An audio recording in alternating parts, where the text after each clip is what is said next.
October 29 world stroke டே, உலக பக்கவாத நோய் தினம். 2004 வருஷத்தில் தான் இந்த வேர்ல்ட் ஸ்ட்ரோக் டேவை ஃபஸ்ட்டு எஸ்டாப்ளிஷ் பண்ணாங்க.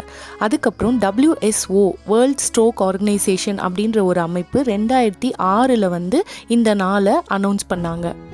இருந்து ஒவ்வொரு வருஷமும் அக்டோபர் 29 இந்த வேர்ல்ட் ஸ்ட்ரோக் டே அவேர்னஸ் கிரியேட் பண்ணுறதுக்காக செலிப்ரேட் பண்ணப்படுது.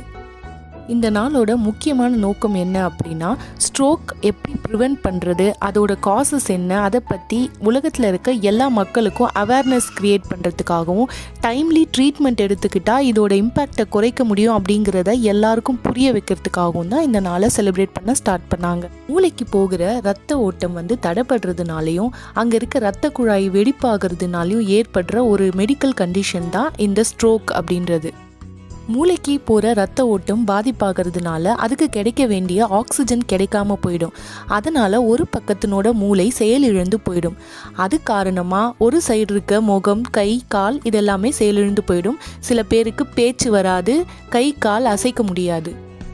ஹை பிபி இருக்கவங்க, சுகர் இருக்க பேஷண்ட்ஸ், ஸ்மோக்கிங் அதிகமாக பண்ணுறவங்க, ஒபீஸாக இருக்கவங்க, இவங்க எல்லாருக்குமே ஸ்ட்ரோக் வர்றதுக்கான சான்சஸ் அதிகம். FAST அப்படின்ற ஒரு மெத்தட்னால இந்த ஸ்ட்ரோக்கை ஈஸியாக ரெக்கக்னைஸ் பண்ணி டைமுக்கு ட்ரீட்மெண்ட் எடுக்க முடியும். இதோட ஃபுல் அர்த்தம் என்னன்னு பார்த்தீங்கன்னா, FAST, F for face drooping, A for arm weakness, S for speech difficulty, T for time to emergency. முக தசைகள்லாம் ஒழுங்காக வேலை செய்யாமல் முகத்தோட தசைகள் ஒரு பக்கமாக சாஞ்சு முகம் ஒரு மாதிரியாக தெரியும். அது அப்புறம் கை கால் அசைக்க முடியாமல் ரொம்ப வீக்காக ஆகிடும், பேச்சு வராது. இந்த மாதிரியான சில சிம்டம்ஸ்லாம் பார்த்த உடனே எமர்ஜென்சிக்கு கால் பண்ணணும். அதுதான் இந்த ஃபாஸ்ட் மெத்தடோட விளக்கம். இந்த ஸ்ட்ரோக் தான் உலகத்திலேயே second leading cos to death அப்படின்னு சொல்கிறாங்க. அது மட்டும் இல்லைங்க, டிசபிலிட்டிக்கு இதுதான் தேர்ட் லீடிங் காஸ்னு சொல்கிறாங்க.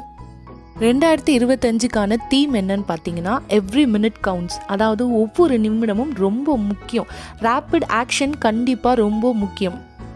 நிறைய அவேர்னஸ் ப்ரோக்ராம்ஸ், மெடிக்கல் கேம்ப்ஸ் இதெல்லாம் கண்டக்ட் பண்ணி இதுக்கான அவேர்னஸை க்ரியேட் பண்ணுறாங்க. உடனடி ட்ரீட்மெண்ட்னால கண்டிப்பாக ரெக்கவரி பாசிபிள்ங்க. அது மட்டும் இல்லை, பல உயிர்களையும் காப்பாற்ற முடியும், ஸ்ட்ரோக்கோட சிவியாரிட்டியும் குறைக்க முடியும். தேங்க்யூ.